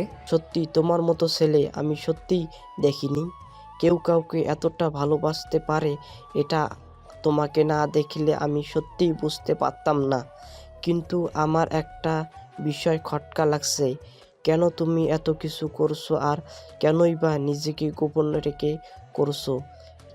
কেন নেহাকে সরাসরি সব কিছু বলে দিচ্ছ না কেন? তার কারণ শুধু একটাই, আমি যদি নেহাকে জানিয়ে এই সব কিছু করতাম, নেহা আমার কাছ থেকে এগুলো নিত না, আর সে তার আম্মুকে হারিয়ে ফেলতো। তখন সেটা আমি সহ্য করতে পারতাম না। তাই আমি যা কিছু করছি সব কিছু নিজের পরিচয় গোপন রেখে করছি, আর কোনো কিছু না হারাই। অনেক শুভকামনা রইল তোমার জন্য। আল্লাহ পাক যেন তোমার ভালোবাসাকে তোমার করে দেয়। অতঃপর পরের দিন সকালবেলা নীল হসপিটাল থেকে বের হয়ে বাসায় চলে আসে। সে এখন মোটামুটি সুস্থ। তাকে দেখে বোঝার উপায় নেই যে তার বডি থেকে কিডনি ট্রান্সফার করা হয়েছে। সে আর 5টা সাধারণ মানুষের মতোই চলাফেরা করছে। বাসায় এসে কলিং বেল চাপ দিতেই তার আম্মু এসে দৌড়ে দরজা খুলে আর তাকে দেখে তাকে জড়িয়ে ধরে হাওমাও করে কান্না করতে শুরু করে দিল। কিরে বাবা, এতদিন তুই কোথায় ছিলি? তুই জানিস আমরা তোকে কত জায়গায় খুঁজছি, নিউজ পেপারে বিজ্ঞাপন পর্যন্ত দিয়েছি, কিন্তু কোথাও তোকে খুঁজে পাইনি। এতদিন কোথায় ছিলি তুই? এই তো একটা জরুরি কাজে আটকা পড়ে গেছিলাম, খুবই পার্সোনাল আর সিক্রেট, তাই তোমাদের বলা হয়নি। যাই হোক বাবা, এইসব কথা এখন বাদ দে, ভিতরে যা, ফ্রেশ হয়ে আয়, আমি তোর জন্য খাবার তৈরি করছি। জানিস আমরা সবাই কত চিন্তা করছিলাম। এত চিন্তা করতে হবে কেন? আমি কি এখনো ছোট আছি নাকি যে কোথাও গিয়ে হারিয়ে যাব? আমি তো এখন যথেষ্ট বড় হয়েছি, আর সব কিছু বোঝার মতো বয়সও আমার হয়েছে। তাহলে এত চিন্তা করার কি আছে? এটা তুই এখন বুঝতে পারবি না। যেদিন তুই একটা সন্তানের বাবা হবি সেই দিন ঠিক বুঝতে পারবি কেন সন্তানের জন্য সন্তানের বাবা মায়ের এত টেনশন হয়, কেন সন্তান কোথাও গেলে সেখান থেকে ফিরে না আসা পর্যন্ত মায়ের চোখে ঘুম আসে না। নীল তখন তার মায়ের কোনো কথার উত্তর না দিয়ে চুপচাপ নিজের রুমে চলে গেল। তারপর আস্তে আস্তে ড্রেসগুলো চেঞ্জ করে তারপর ফ্রেশ হতে চলে গেল। আজ 10 দিন পর সেই গায়ে পানি দিয়েছে। ফ্রেশ হওয়ার পর তার অন্যরকম একটা অনুভূতি লাগছে, নিজেকে রিফ্রেশ লাগছে। ডাইনিং টেবিলে গেল আর তার আম্মু তাকে নিজের হাতে খাবার খাইয়ে দিল। খাবার খাওয়া শেষ হলে সে নিজের রুমে আসলো আর বিছানায় শুয়ে একটা ঘুম দিল। ঘুম ভাঙলো আনুমানিক বিকেল 5টার দিকে। তখনই সে নিজের মোবাইলটা অন করলো। এতদিন তার মোবাইল ফোন অফ ছিল, সে কোনোভাবেই কারোর সঙ্গে কোনো যোগাযোগ করতে চায়নি। তাই মোবাইলটা অন করার সঙ্গে সঙ্গে এসে নেহার নাম্বারে ফোন করলো। আসসালামু আলাইকুম ম্যাডাম, কি অবস্থা, কেমন আছেন? ওয়ালাইকুম আসসালাম। অশেষ রহমতে সব কিছু মিলিয়ে ভালোই আছি। তুমি হঠাৎ এতদিন তো কোনো ফোন করলে না, আজ কেন ফোন করেছো? এতদিন একটা কাজে ব্যস্ত ছিলাম, তাই আপনাকে ফোন করা হয়ে ওঠেনি। যাই হোক, আপনার আম্মুর এখন কি অবস্থা? অপারেশন সাকসেস হয়েছে তো? হ্যাঁ অবশ্যই, আল্লাহর অশেষ রহমতে আমার আম্মুর অপারেশন সাকসেস। আমার আম্মু এখন আল্লাহর অশেষ রহমতে অনেক ভালো আছেন। আল্লাহর কাছে লাখো কোটি শুকরিয়া। আর সেই মানুষটার জন্য অনেক অনেক শুভকামনা, যে মানুষটা দূর থেকে নিজের পরিচয় গোপন রেখে আমাদের এত বড় একটা সাহায্য করেছেন, যার ঋণ আমরা সারা জীবনও শোধ করতে পারবো না। আচ্ছা ম্যাডাম, সেই মানুষটা যদি কোনো দিন আপনার সামনে এসে দাঁড়ায় আর আপনাকে বলে তার ঋণ পরিশোধ করতে হবে, তখন আপনি কি করবেন? জানি না সেই মানুষটা আমার সামনে এসে দাঁড়ালে আমি সেই মানুষটিকে কি উত্তর দিব। তোকে এতটুকু বলতে পারি, সে যে উপকারটা করেছে এটা কেউ কোনোদিন করতো না। আচ্ছা ঠিক আছে, রাখি তাহলে। এই বলে নীল কোনো উত্তরের অপেক্ষা না করে ফোনটা কেটে দিল। অপরদিকে নেহা আজ প্রায় 3 মাস হতে চললো ভার্সিটিতে যেতে পারে না। তার আম্মুকে সেবা করতে হয়, তাছাড়া তার ছোট বোন পড়াশোনা করে, সে তো আর তার মায়ের সেবা করতে পারবে না। তাই চাকরি না করলে বেতন আসবে না, এটাই তো স্বাভাবিক। তাই নেহার ফ্যামিলিকে খুবই একটা অর্থ কষ্টের মধ্যে পড়ে যেতে হয়েছিল। নেহা যে বাড়ি থাকতো ওই বাড়িটা তাদের ভাড়ায় নেওয়া ছিল। প্রতি মাসে ওই বাড়িতে থাকার জন্য তাদেরকে 5,000 টাকা বাড়ি ভাড়া দেওয়া লাগতো। কিন্তু গত 3 মাস যাবৎ যেহেতু নেহা কোনো বেতন পাচ্ছে না, তাই বাড়ি ভাড়া টাকা দিতে পারছিল না। সেদিন বিকেল বেলা বাড়িওয়ালা এসে বলল, তোমরা আগামী মাসে আমার বাড়ি ছেড়ে অন্যত্র চলে যাবে। তোমরা 3 মাস ধরে বাড়ি ভাড়ার টাকাই দিচ্ছ না, এইভাবে তো আর হতে পারে না। আমি এখানে অন্য ভাড়াটে উঠাবো। প্লিজ আঙ্কেল, আপনি আমাদেরকে কয়টা দিন সময় দিন। আমরা তো এইভাবে হুট করে কোথাও চলে যেতে পারি না। তাছাড়া আপনি তো আমাদের অবস্থাটা দেখতেই পাচ্ছেন। আমার আম্মুর অপারেশনের জন্য কতগুলো টাকা কেউ একজন দিয়ে গেল। সে টাকাগুলো না দিলে আমার আম্মুকে বাঁচাতে পারতাম না। তারপর আবার ওষুধের টাকাও দিয়েছে। এখন তো 3 মাস ধরে আমি আমার আম্মুর সেবা যত্ন করছি, ভার্সিটিতে যেতে পারি না। আর চাকরি না করলে টাকা কে দেবে? এইসব কথা আমি শুনতে চাই না, আর এইসব কথা শোনার কোনো প্রয়োজন নেই আমার। তোমরা ভাড়াটে, আমি বাড়িওয়ালা। আমার বাড়ি তো, আমি মাগনা মাগনা তোমাদের থাকতে দেবো না। আমার বাড়িতে থাকতে হলে আমাকে ভাড়া দিতে হবে, সেটা তো তোমরা দিচ্ছ না। তাহলে তোমরা এখন থেকে চলে যাও। এই বলে নেহাকে আর কোনো কথা বলার সুযোগ না দিয়ে বাড়িওয়ালা সেখান থেকে চলে গেল। সেদিন রাতের বেলা নেহা প্রিন্সিপাল স্যারকে ফোন করলো আর বলল, স্যার, আমাকে কি আমার বেতন থেকে কিছু টাকা অ্যাডভান্স করা যাবে? আমি তো আগামী মাস থেকে ডিউটিতে জয়েন করব। তারপর না হয় বেতন থেকে কেটে রাখবেন। আমি খুবই দুঃখিত নেহা, এটা আমাদের রুলসের মধ্যে নেই। তুমি চাইলে আমি 2-3 হাজার টাকা তোমাকে এমনি দিতে পারি, কিন্তু এতগুলো টাকা আমি তোমাকে দিতে পারবো না। স্যার প্লিজ একটু চেষ্টা করে দেখুন না, কোনোভাবে যদি সম্ভব হয়। আসলে বাড়িওয়ালা আজ আমাকে বলে গেছে 3 মাসের ভাড়া বাকি পড়ে আছে। যদি টাকাগুলো দিতে না পারি তাহলে আমাদেরকে বাড়ি ছেড়ে চলে যেতে হবে। কিন্তু কোথায় যাব বলেন? আচ্ছা ঠিক আছে, চিন্তা করো না, আমি দেখছি কি করা যায়। এই বলে প্রিন্সিপাল স্যার ফোনটা কেটে দিয়ে সঙ্গে সঙ্গে নীলকে ফোন দিল। আসলে প্রিন্সিপাল স্যার টোটাল বিষয়টাই জানতো। তিনি নীলকে ফোন দিয়ে সবটা খুলে বললেন। আর তখনই প্রিন্সিপাল স্যারের ফোনে নীল 20,000 টাকা পাঠিয়ে দিল এবং সেটা নেহাকে দিয়ে দিতে বলল।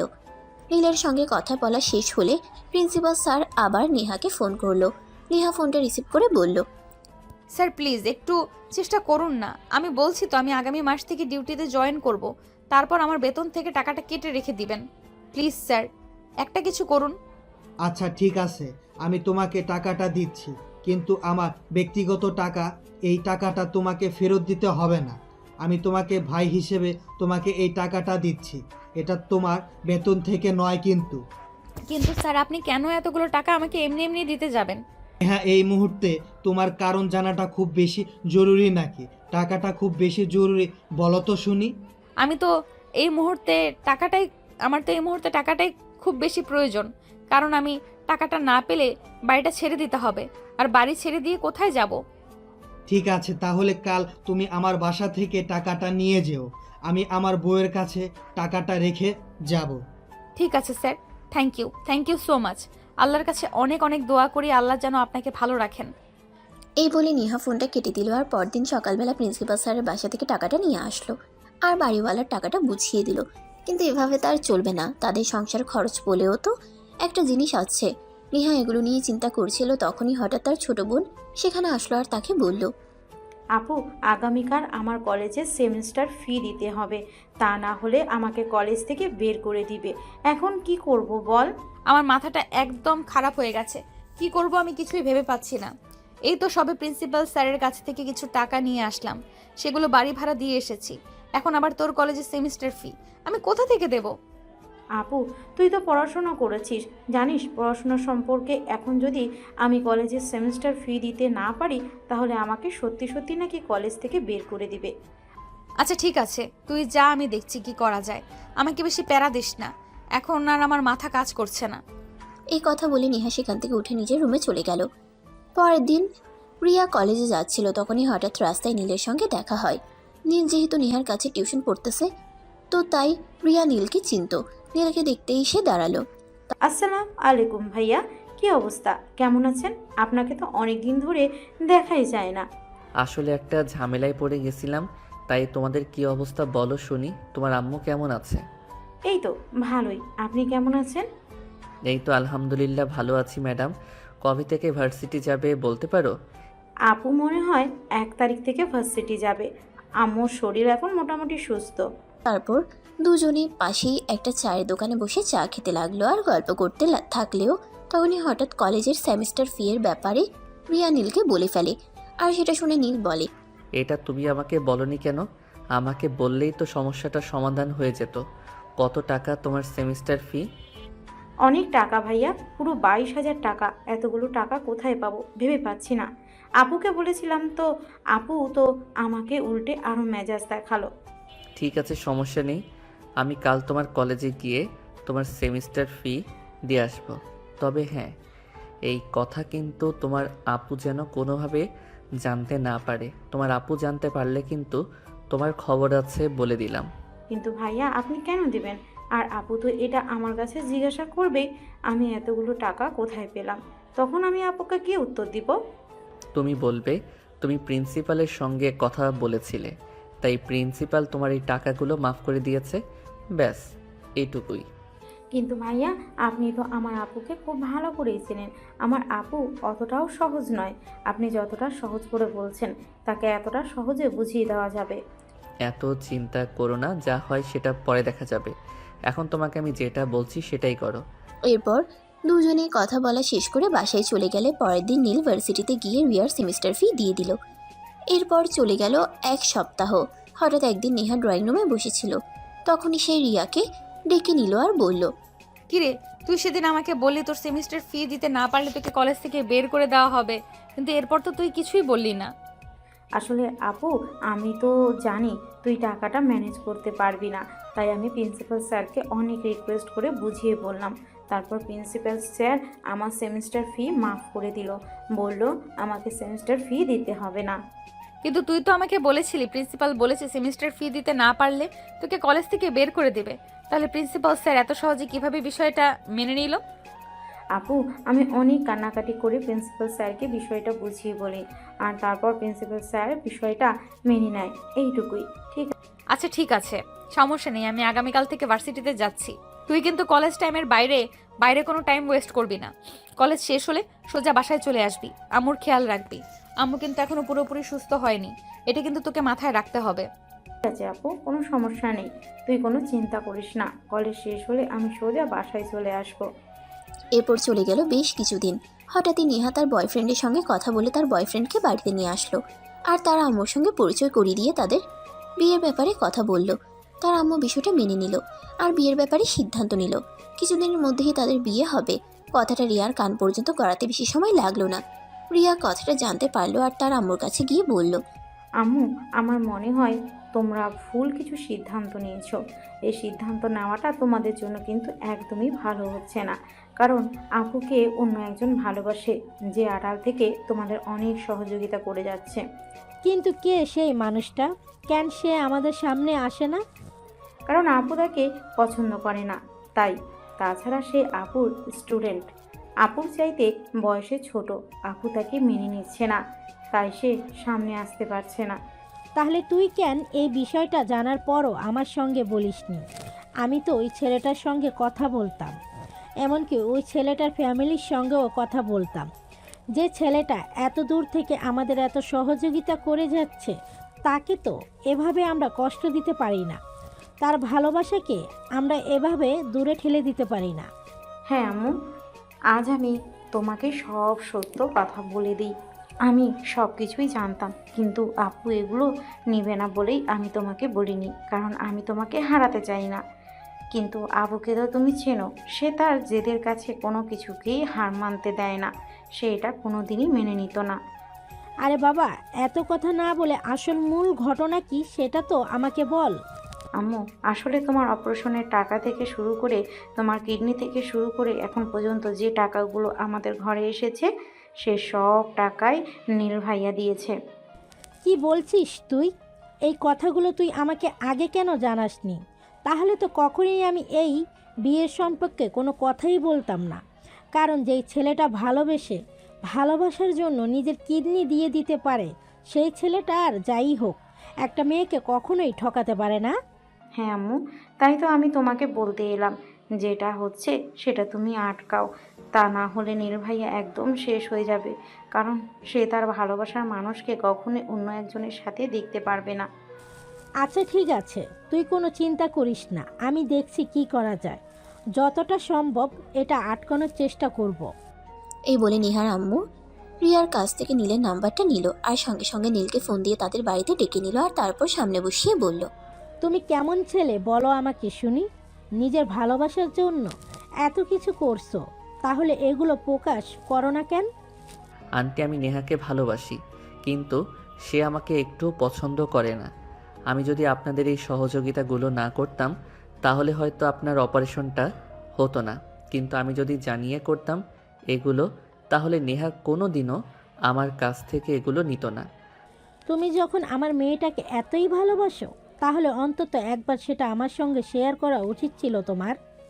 আপনার শরীরটা ভালো ছিল না, আর তারপর কিছুদিন পরে জানতে পারলাম আপনার অপারেশন করা লাগবে। আপনি হসপিটালে ছিলেন, সেখানে আপনার সঙ্গে কথা বলা আমার কোনোভাবেই পসিবল ছিল না, তাই আমি একা একা সিদ্ধান্ত নিতে বাধ্য হয়েছিলাম। আপনি জানেন আমার ফ্যামিলিতে শুধুমাত্র আমার ছোট বোন ছাড়া এই ব্যাপারে কেউই কিছু জানে না। তাহলে তুমি কেমন ভালোবাসো আমার মেয়েকে, সেটা তুমি নিজেই চিন্তা করো। আন্টি, আপনি যদি বলেন আমার জীবনটা দিয়ে আপনার মেয়ের ভালোবাসা প্রমাণ করতে হবে, তাহলে আমি তাই করতে পারবো, কারণ এতটাই ভালোবাসি আপনার মেয়েকে। হ্যাঁ আম্মু, নীল ভাইয়া আপুকে এতটাই ভালোবাসে, প্লিজ তুমি কিছু একটা করো, আপুকে এভাবে নীল ভাইয়াকে কষ্ট দিতে দিও না। ঠিক আছে, তোরা কোনো চিন্তা করিস না, আমি দেখছি কি করা যায়। এই বলে নেহার আম্মু নেহার রুমে গেলেন। গিয়ে দেখেন নেহা ব্যালকনিতে বসে তার বয়ফ্রেন্ডের সঙ্গে ফোনে কথা বলছে। নেহা তার আম্মুকে দেখতে পেয়ে ফোনটা কেটে দিল আর দাঁড়িয়ে বলল, কি ব্যাপার আম্মু, কি হয়েছে তোমার? কিছু লাগবে নাকি? কিছু লাগলে তুমি আমাকে বলতে, আমি দিয়ে আসতাম। তুমি আবার কেন কষ্ট করে এখানে আসতে গেলে? আসলে আমরা সবাই মিলে খুব বড় একটা ভুল সিদ্ধান্ত নিয়ে ফেলেছি, তাই আমাকে এখানে আসতে হলো। এসব তুমি কি বলছো? আমি তো বুঝতে পারছি না, খুলে বলো তো কি হয়েছে। অতঃপর নেহার আম্মু নেহাকে সবকিছু খুলে বলল। তো আম্মু, আমি নিলয়কে ভালোবাসি, আমি নিলয়কে ছাড়া অন্য কাউকে বিয়ে করতে পারি না। কিন্তু আমি অমা হয়ে সব কিছু জেনে শুনে তোমাকে এটা করতে দিতে পারি না, কারণ নীল তোমাকে ভালোবাসে, আর তোমাকে ভালোবেসে বলে এসব কিছু করেছে শুধু তোমাকে পাওয়ার জন্য, তোমাকে হারিয়ে ফেলার জন্য নয়। কিন্তু তো তারপরও আম্মু, তুমি বোঝার চেষ্টা করো, আমি একজনকে ভালোবাসি, আর একজনকে ভালোবেসে অন্যজনের সঙ্গে সংসার করা আমার পক্ষে সম্ভব নয়। তাছাড়া ছেলেটা আমার চাইতে বয়সে ছোট, ওই ছেলেটাকে আমি কি করে বিয়ে করতে পারি? ভালোবাসা, বয়স, টাকা পয়সা, অর্থ সম্পদ কখনোই বাধা হয়ে দাঁড়ায় না। ভালোবাসার জন্য শুধু সুন্দর দুটি মন প্রয়োজন, যে দুটি মন দুজনকে চোখ বুজে ভরসা করতে পারে। তাহলে এখন আমি কি করব আম্মু? তুমি আমাকে কি করতে বলছো? তোমাকে কিছুই করতে হবে না, তুমি আমার মেয়ে। আমি চাই না তুমি কারো কাছে ছোট হও, যা করতে হয় আমিই করব। তুমি শুধু তোমার সিমটা চেঞ্জ করে ফেলো, তাহলেই হবে। এই বলে নিহার আম্মু নিহার রুম থেকে বের হয়ে নিজের রুমে চলে গেল আর সঙ্গে সঙ্গে নিহার বয়ফ্রেন্ড নিলয়কে ফোন করে সব কিছু খুলে বলল। নিলয় তখন সব কিছু শুনে সবটা মেনে নিল আর তারপর নিহার আম্মু নীলকে ফোন দিয়ে বলল, তোমার সব সমস্যা সমাধান হয়ে গেছে, এবার তুমি তোমার বউকে কবে নিতে আসবে সেটা বলো শুনি। আপনি বললে আমি এখনই আসতে পারি। কিন্তু তোমার ফ্যামিলি, তুমি তো বলেছিলে তোমার ফ্যামিলির মানুষ কিছুই জানে না এ ব্যাপারে, তোমার ফ্যামিলি কি এটা মেনে নিবে? আমি যখন বিয়ে করে বউ নিয়ে বাড়িতে আসব তখন ফ্যামিলির ইচ্ছা হলে মেনে নেবে, না হলে নাই। আমার বউকে নিয়ে আমি থাকবো, আমার ফ্যামিলি নয়। এই কথা বলার সঙ্গে সঙ্গে নীল বাসা থেকে বাইক নিয়ে বের হয়ে গেল আর কিছুক্ষণের মধ্যেই নেহার বাসার সামনে পৌঁছে গেল। বাসার সামনে এসে কলিং বেল চাপ দিতেই রিয়া এসে দরজা খুলল। আর নীলকে দেখে বলল, আরে ভাইয়া, এই অসময়ে আপনি? এখন থেকে দুলাভাই বলবে শালিকা। আমি তোমার বোনকে নিয়ে যেতে এসেছি, আর এখান থেকে সোজা কাজী অফিসে চলে যাব, তারপর বিয়ে করে বাড়িতে নিয়ে যাব। সত্যি বলছেন দুলাভাই? দারুণ। আমি ফ্রিজ থেকে মিষ্টি নিয়ে আসি। খুশির খবর শুনলে আগে মিষ্টি মুখ করতে হয়। 1 মিনিট ওয়েট করুন, আমি এক্ষুনি আসছি। এই কথা বলে রিয়া দৌড়ে বাসার ভিতরে চলে গেলে তারপর ফ্রিজ থেকে মিষ্টি এনে নীলকে খাইয়ে দিল, আর নীলও রিয়াকে খাইয়ে দিল। তারপর নীল আর রিয়া দুজনেই ভিতরে চলে গেল।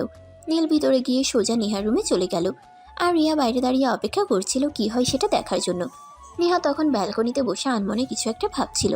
নীল হঠাৎ সেখানে উপস্থিত হয়। নেহা অনেকটা বিস্মিত হয় আর নীলকে জিজ্ঞাসা করে, কি ব্যাপার, তুমি হঠাৎ এখানে কেন? শ্বশুর বাড়িতে আসতে সময় লাগে নাকি? যখন ইচ্ছে তখন আসা যায়। মানে এটা আবার শ্বশুরবাড়ি হলো কবে থেকে তোমার? আমি তো তোমাকে বিয়েই করিনি। করনি তো কি হয়েছে? এই যে আমি তোমাকে নিতে এলাম, এখান থেকে সোজা কাজী অফিস, আর তারপর তোমার শ্বশুর বাড়ি। এখন চলো আমার সঙ্গে। কিন্তু নীল, আমার খুব ভয় করছে। আমাকে বিয়ে করলে সমাজের মানুষের সামনে তুমি মুখ দেখাবে কি করে?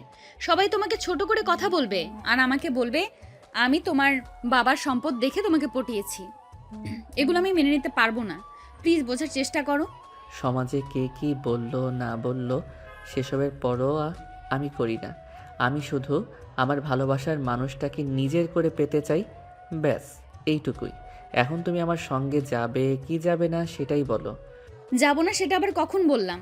আমি তো তোমার সঙ্গে যেতেই চাই, কিন্তু তারপর যদি তোমার ফ্যামিলির মানুষ মেনে না নেয়? তুমি কাকে বিয়ে করছো, আমাকে না আমার ফ্যামিলিকে? এত চিন্তা কেন করছো বলো তো?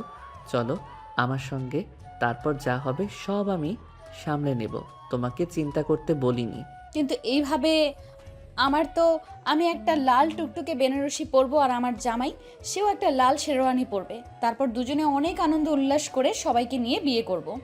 সমস্যা নেই মহারানী, আমি আপনার ইচ্ছা পূরণ করব। তবে আজ সেটা সম্ভব হচ্ছে না, কারণ আজ সেটা করা সম্ভব নয়। আজ আমি আপনাকে বিয়ে করে বাড়িতে নিয়ে যাব, তারপর আমার আব্বু নিজেই আপনার মতো সুন্দরী লক্ষ্মী গুণবতী একটা বৌমা পেয়ে নিজেই সব কিছুর আয়োজন করবে। আমাকে কিছুই করতে হবে না কষ্ট করে। ঠিক আছে, চলো তাহলে। এই বলে নীল আর নেহা দুজনেই রুম থেকে বের হচ্ছিল। তখনই রিয়া এসে সামনে দাঁড়ালো আর তার বোনকে বলল, কি ব্যাপার আপু, শ্বশুরবাড়ি চলে যাচ্ছিস? একবারও বলে গেলি না? তোর তো দেবর নেই, আমি যাব না তোদের বাড়িতে। আমার ভাই নেই তো কি হয়েছে শালিয়াদি ঘরওয়ালি? আমার বউ, এর চাইতে আমার সব কিছুর উপর তোমার অধিকারটা কিন্তু সবার উপরে, এটা ভুলে যেও না। ও তাই নাকি? আমি বিয়ে করতে না করতেই তোমার শালি হয়ে গেল? ঠিক আছে, তাহলে ওকে নিয়েই যাও।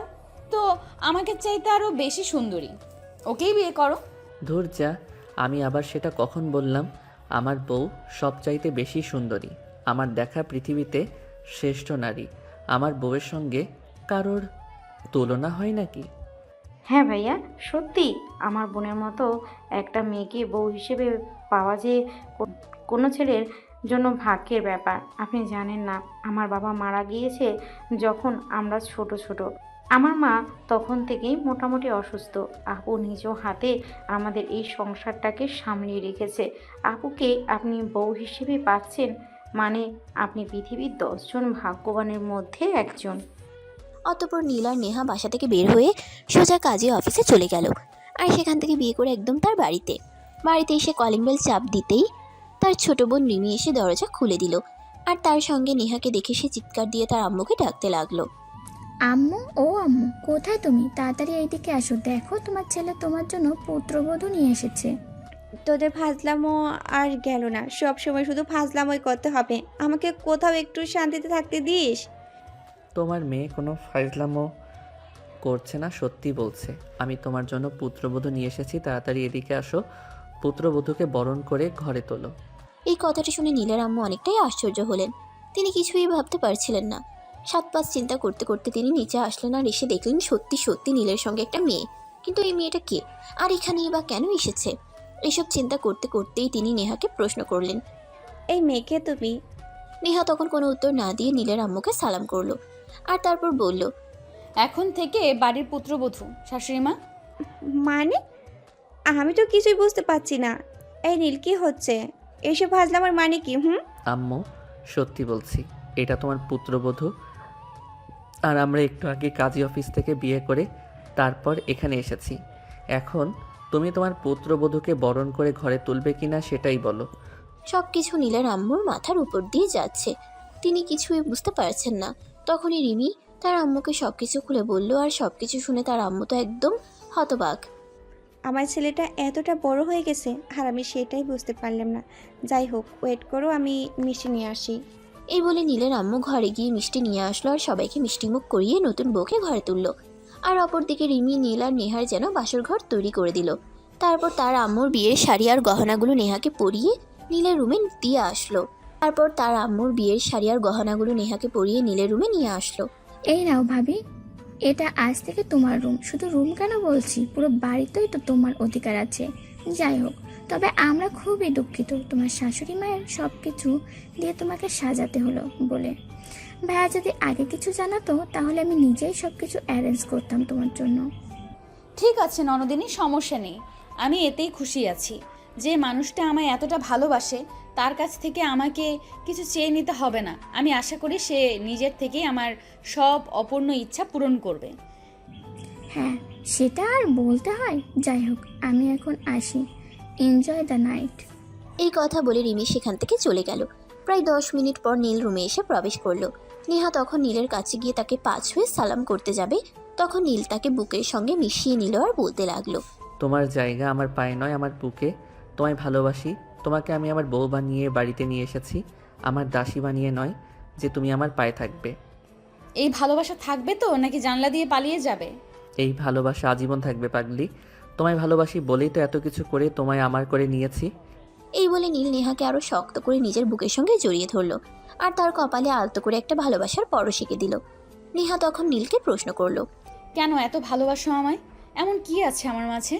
জানি না কি আছে তোমার মাঝে, তবে তোমাকে দেখলেই আমার কেমন যেন একটা ফিলিংস হতো। তোমায় কাছে পেতে ইচ্ছে করতো, তোমায় জড়িয়ে ধরতে ইচ্ছে করতো, তোমায় ভালোবাসতে ইচ্ছে করতো। জানো, ভার্সিটিতে কত মেয়েরা আমার পেছনে লাইন মারতো, কিন্তু আমি কোনোদিন কোনো মেয়ের দিকে ফিরেও তাকাইনি। কিন্তু যেদিন তোমায় দেখলাম সেদিন থেকে আমার ভিতর কেমন যেন একটা অনুভূতি চলে আসলো। তাই তো তোমায় এতটা ভালোবাসি প্রিয়তমা। অতঃপর নীল নেহাকে কোলে তুলে নিয়ে বিছানায় চলে গেল আর সুখের রাজার রাজত্বে পা বাড়ালো। এইভাবেই শুরু হলো তাদের টিচার আর স্টুডেন্টের প্রেমের গল্প। তো ভিউয়ার্স, গল্পটি আপনাদের কাছে কেমন লেগেছে ছোট্ট একটা কমেন্টে জানাতে ভুলবেন না কিন্তু।